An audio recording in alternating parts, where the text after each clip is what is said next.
Hi, this is Emily from Urban Goes Green. Nice to see you on another week.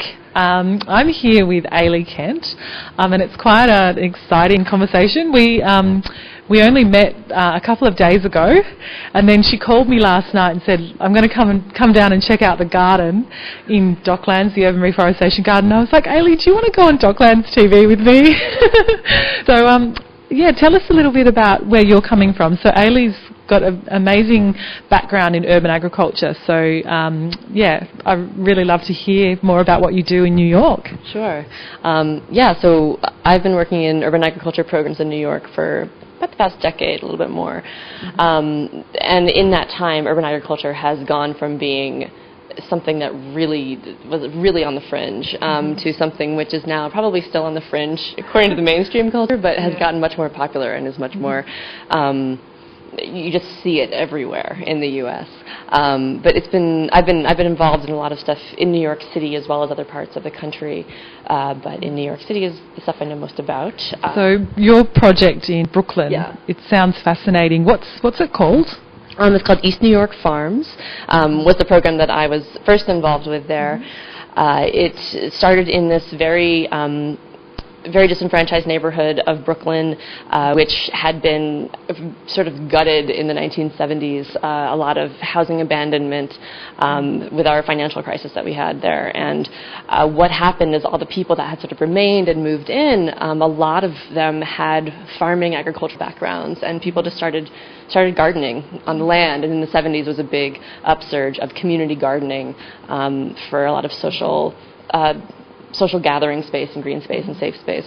But in the 90s, there was a project there that got started, this East New York Farms project, where they had these organizations talked to a lot of the community members and did a process of analyzing, what were the assets and what were some of the needs, and came out with, we need jobs, we need some economic revitalization efforts. We need better food. We have to address our health issues. Health is a huge issue. It sounds like a real catalyst. Urban agriculture is a catalyst. How do you explain that in terms of what we were saying before? We were talking about placemaking, the economy, about youth empowerment. Right.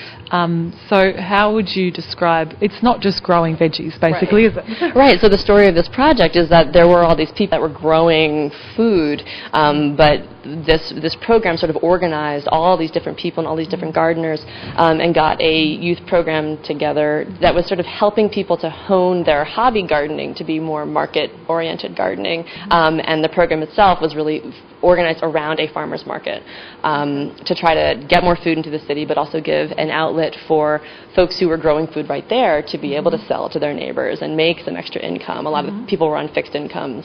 A lot of them are elderly or in the senior generation. So that combined with a strong youth program where they were sort of assisting with that work. The youth also have their own garden and manage this farmer's market. And so it was...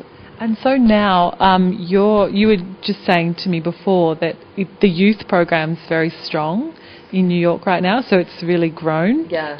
Can you describe what it looks like now in New York and how it's benefiting the community?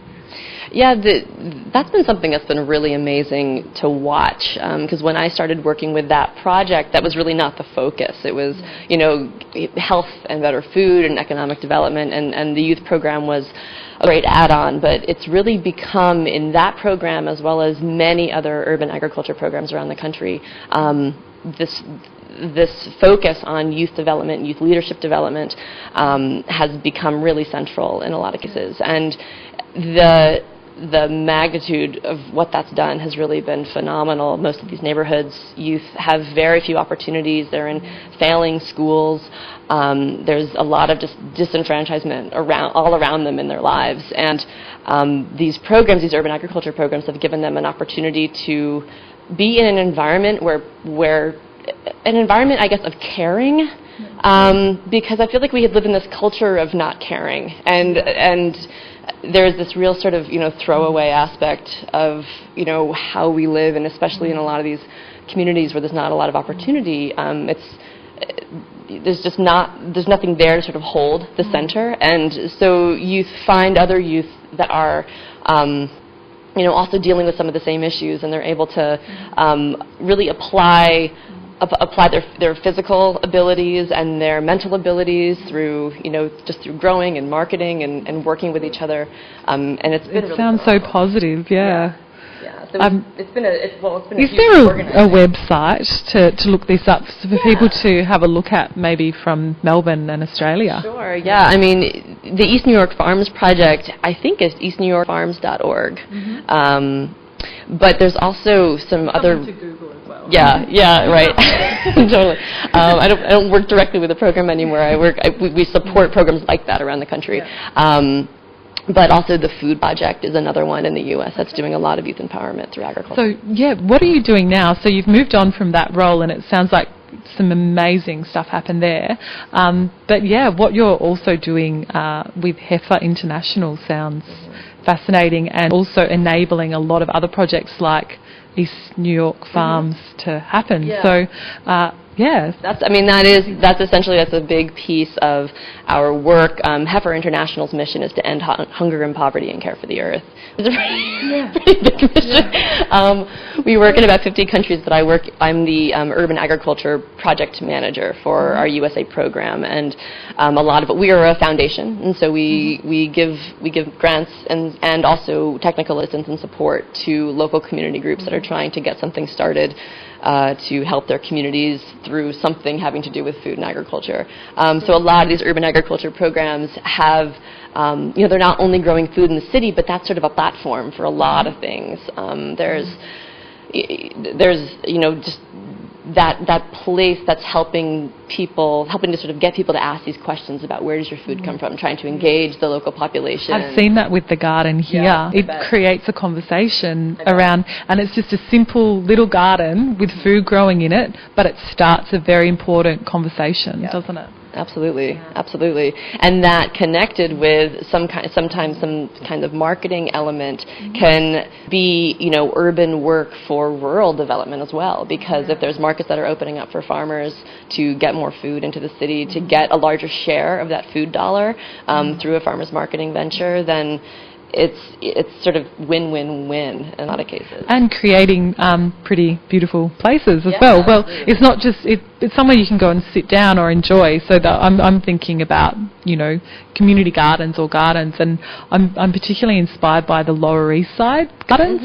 They were the ones that when I was in New York, I saw all jutted around the Lower East Side. I think there was 42 of them, and it's just the dynamic community that you can see all around because of these green spaces is quite phenomenal. Yeah, well, the Lower East Side of Manhattan that you're talking about was really where the New York City community gardening movement got started. And that was a very disenfranchised community. Today it's become somewhat gentrified, but those gardens were a significant force in helping to organize communities and create those safe green spaces where people could and just public space and active space for those communities, and I think because it's been sort of grown up from the community, it's lasted this whole time, and sustainability.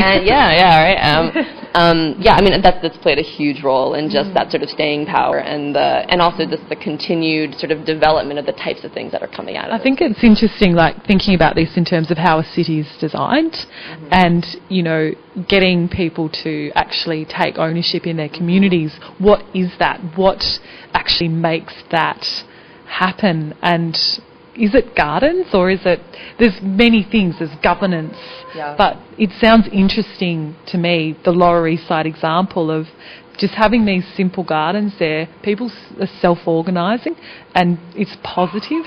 I mean, some of them don't work, do they? So there's the Green Thumbs, I found quite an interesting organisation which is linked to the Lower East Side gardens, which is kind of like the overseeing governance and organiser. What do you think of what I'm saying? I mean, I think that you're talking about how to sort of these grassroots efforts, and I think that I think in general, I mean, any time where there is a community where it's sort of more of a where the social aspect is involved in the creation of something, the design of something. There's my baby. I should forget it. That's a cue to finish. But he's in tune. but anytime you sort of involve the social with that sort of design or some other idea, I mean, that's what's going to make it powerful, is if that community is organized. So on that note, I think that was an amazing conversation. Thank you so much for coming today, and it's been great to walk around the Docklands with you and have this conversation. Some really neat things happening here. Yeah, it's good. And so thank you, and we'll see you next week. Bye.